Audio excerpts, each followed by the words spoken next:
Good afternoon, everybody. Welcome back to another episode in 8G219 to Hell But Back and Better.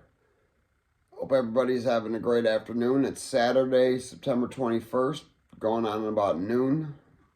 And just want to give a story to you guys. As you see, I got my Bills Mafia. We got it this year. We hopefully got it this year. I don't know. They almost lost it the other day, but they came through shining for us. But only time will tell. Anyways, today I'm going to talk about a little bit of the convicts saying you only do 2 days when you go to prison. The day you go home, the day you go to jail, and the day you go home. And that's said no matter whether you're doing 10 days, 10 years, or life. Because what it really means is the only 2 days that really matter are the day you get there and the day you leave. The day you get there, it's who you are. Who are you going to be? And the day you leave, it's, to make sure you do leave for one. To make sure you leave on the same date. But anything in between, it doesn't matter. Life on the outside does not matter. It's an unfortunate thing, but you got to turn outside life off in order to make it through prison and be mentally sane, because life is going to continue. You're going to lose loved ones depending on how long you're going to do. Life is going to continue. Friends are going to leave.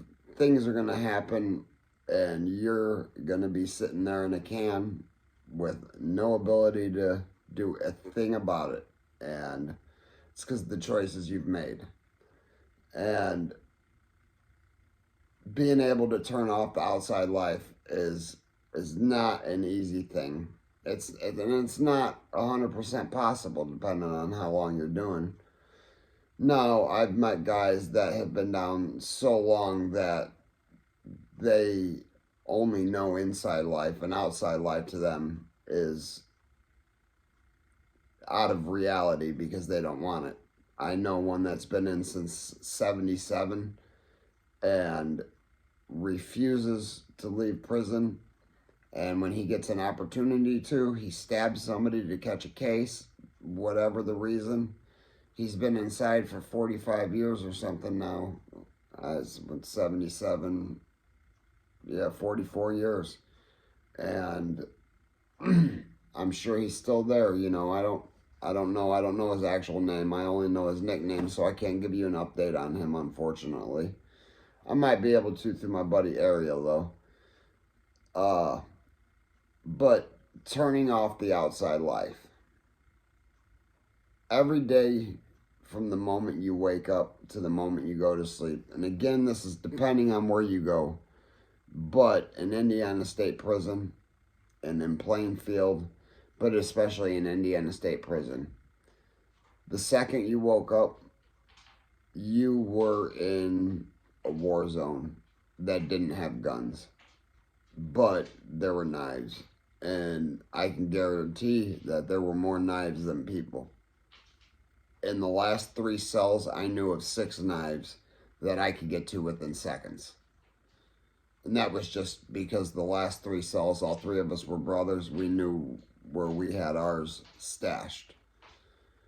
But, there's another 17, 18, maybe even 19 people on the range. Many of them affiliated, some the same, some different affiliations. They've got weapons.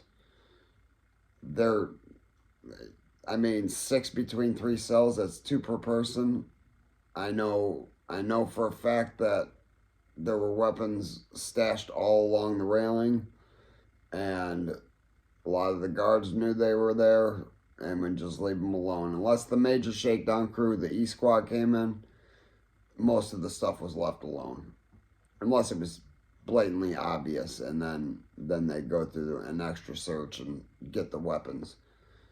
But your main goal when you arrive at a prison or county jail, the day you go in, life stops for you, at least on the outside.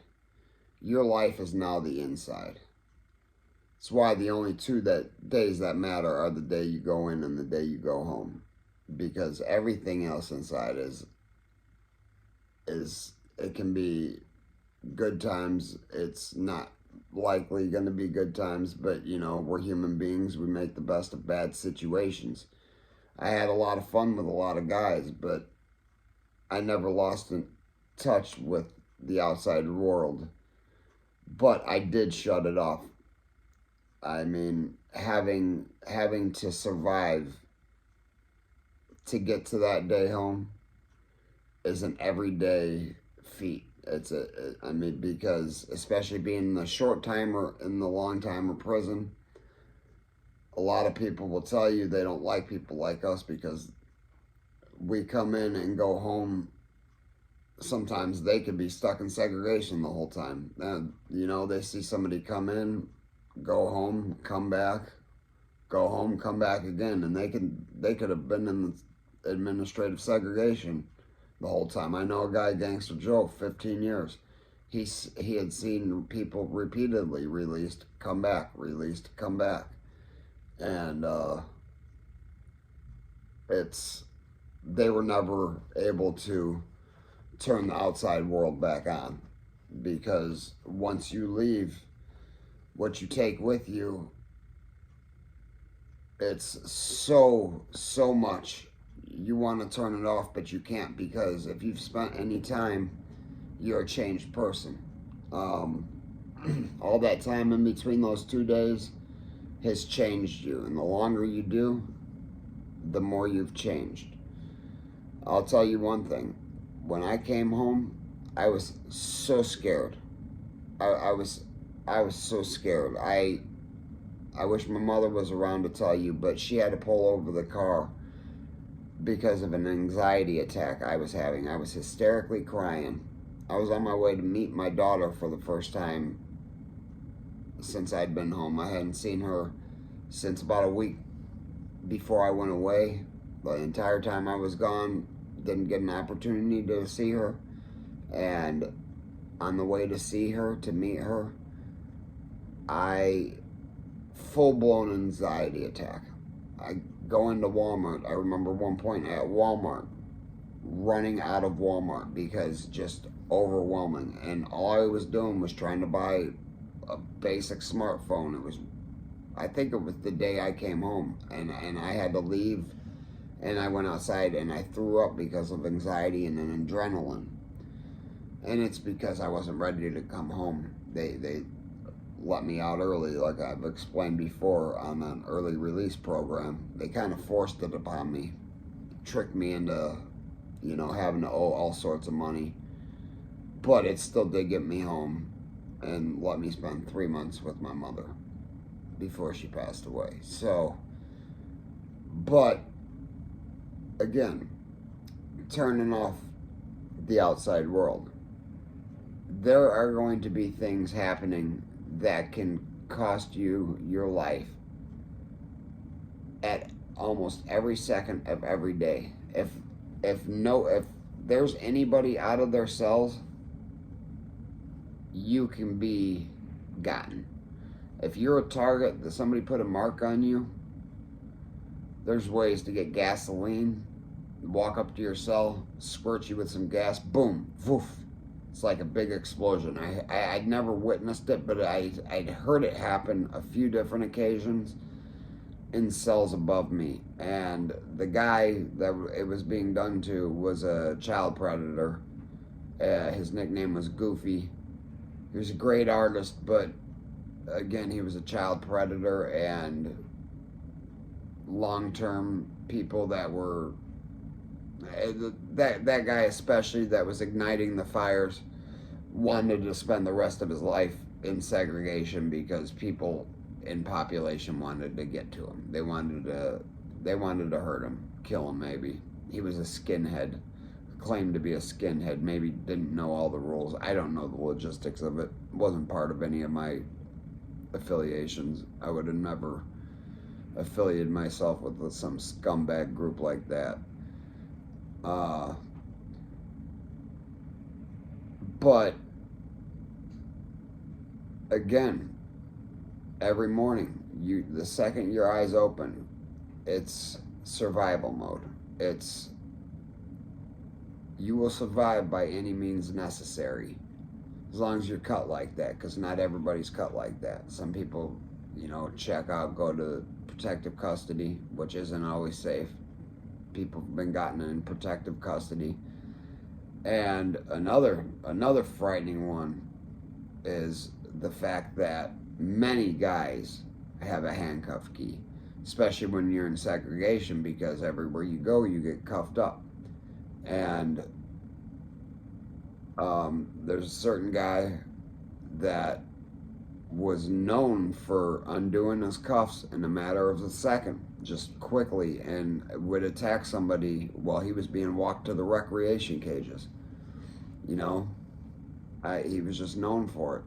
And actually, he comes home soon.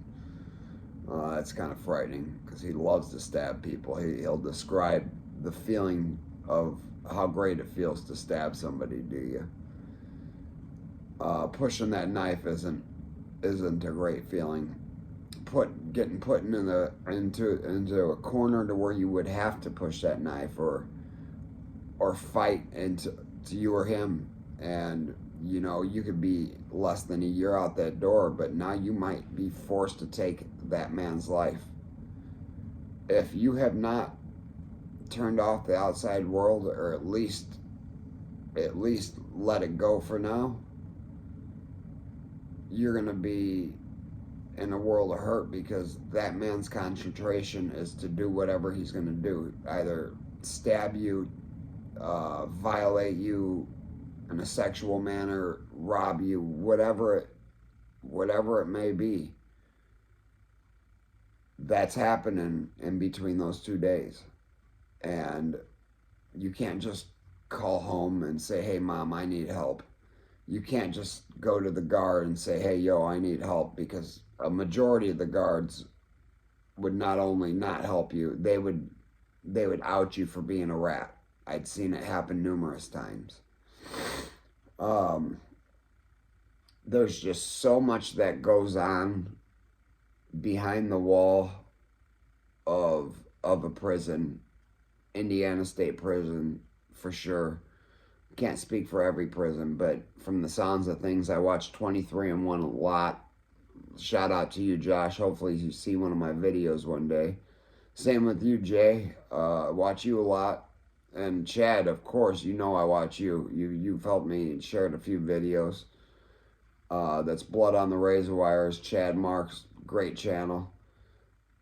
23-and-1 is Death. Real name's Josh. Great channel. And Jay Williams, Let's Live Life, or Jay Williams, I'm Living Life. Very great channels. Very great at speaking. And, hopefully I can start releasing some content that can get some viewers like they get. Please, by the way, hit the like and subscribe button.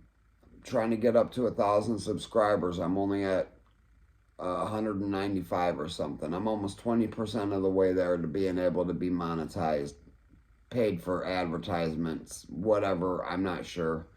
I have a little extra cash, maybe to help out my videos, whatnot. That's my first goal. But also taking care of my family. And also, I am going to be creating something to help fund convicts being released from prison. But I'm sorry, I'm rambling. That'll be another story. Back to the two days that you do in prison. All that stuff that's happening in between. if you're thinking about the outside, if you're thinking about your kids, you're thinking about your mom, you are at a very vulnerable state. And people, many people, are out to take advantage of the next person and out to get over on the next person. They don't care about you, what you're going through. They don't care about your kids. The only thing they care about is themselves and what they want. And if what they want is your soul, God forbid you're not on your P's and Q's. You know, T.I. said it best. Do your time, homeboy. Don't let your time do you. So, well, that's my video on the 2 days you do in prison. The day you go in and the day you go home. I'll have another video released today, too, after I edited a couple. But you already know what it is. If they ain't hating it, you ain't making it. Nate G219 to hell but back and better. Out.